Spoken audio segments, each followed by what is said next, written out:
You've heard books don't sell. Most authors don't make money. They don't make their money back. Well, today's video, I want to talk about that.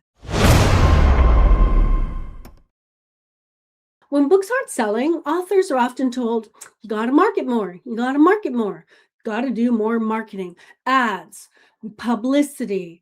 And I get it. I'm not saying that's not true. That's part of creating demand. But I think a lot of times what's happening with books in the market that aren't doing well is they're not market ready. They're not launch ready. They're not sales ready. So before you spend money, time, resources on ads, on publicity, on being a podcast guest, on all these things that you're told to do to promote your book, let's make sure your book is ready for the market. A finished manuscript is not the same as a launch-ready book or a market-ready book. And I know there are lots of options out there: self-publishing, hybrid publishing, partner publishing, traditional publishing. Now, traditional publishers, good, long-standing traditional publishers, they understand how to make a book launch-ready or market-ready. But this is not something I see being taught to self-published authors. This is not something I see partner publishers doing for authors. In fact, I see them promising this, but not actually doing it. And so I want to explain what that means to you. So whether you're doing it yourself or you're doing it with someone else, you understand and can expect the things that you're going to need, because you should be going from finished manuscript to launch ready or market ready to promotion, launch, marketing. And I'm going to break this down into 5 areas. The first one is positioning. Just like any product, it is positioned for a particular market, right? Just because it's a book on parenting doesn't mean that it's for every parent. I hear authors saying that all the time. It's for everyone, or it's for everyone in my niche. It's not, that's just not the way it works. Let's look at 2 books, The Whole Brain Child and The Explosive Child. They probably both have the underlying science the same, but they have different subtitles. So The Whole Brain Child, subtitle is 12 Revolutionary Strategies to Nurture Your Child's Developing Mind. And for The Explosive Child, the subtitle is A New Approach for Understanding and Parenting Easily Frustrated, Chronically Inflexible Children. Now, there's a huge difference. If I'm a parent in the store and I'm looking at these 2 books and I have this lovely, quiet child, and I just really want to help them develop their brain to their best potential, I'm probably going to choose The Whole Brain Child. Now, if I'm a parent standing in the store and I think I just want my child to stop melting down and screaming all the time, I'm probably going to pick The Explosive Child. Same science, same parenting foundations, aimed at different parents. The next area is availability. Now, I know a lot of professionals out there say, oh, we'll do distribution, but what they're really doing is they're just making the book available.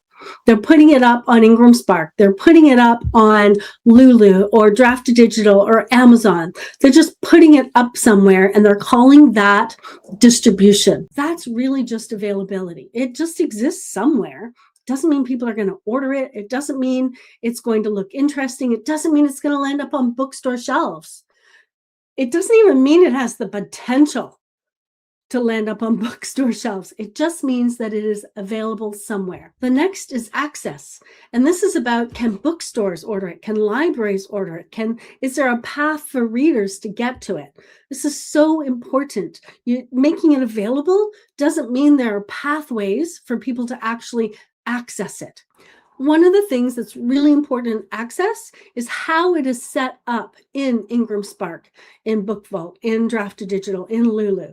How it is set up is incredibly important. Now, Ingram Spark is really the big self-publishing availability database. But how it's set up in there matters, because bookstores won't order it unless it is set up properly. After access, we have trust. Trust is really important. Think about it this way. Think about trust as, would a stranger who happens to be in a bookstore browsing see your book, pull it out, look through it, and could that book build trust in that moment to the point that that person is going to buy the book? Because the person walked into the bookstore not looking for a specific book, but looking to solve a specific problem. And if your book builds trust and it looks like it can solve that problem, that person is going to take it to checkout, buy it, and walk away with it.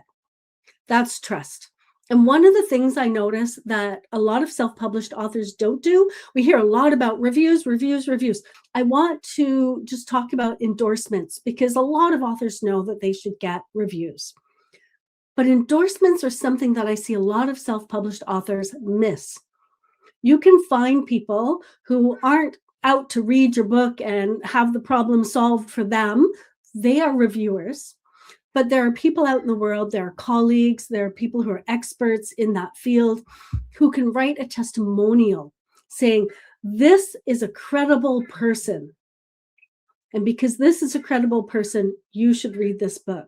That's an endorsement. It's an endorsement of not just, I've read this book, but I know this author. This is a good person in this industry.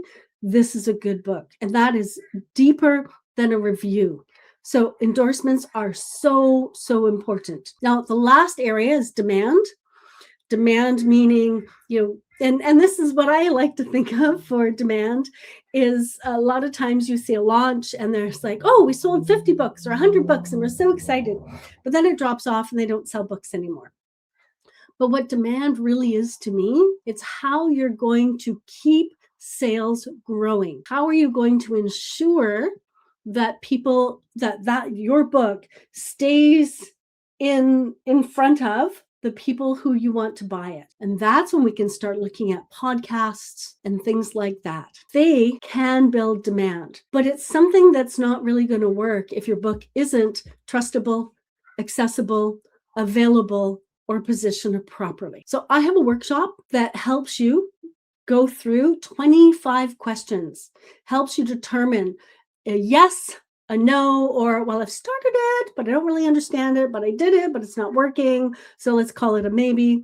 So it's a workshop, comes along with a scorecard. At the end, you can score, and then you can see exactly what you need to do to make sure your book is launch ready or market ready. And this is going to be great for people who aren't published yet, but it's also going to be good for people who have spent so much time and effort creating a book, publishing a book, and it's not getting them anywhere.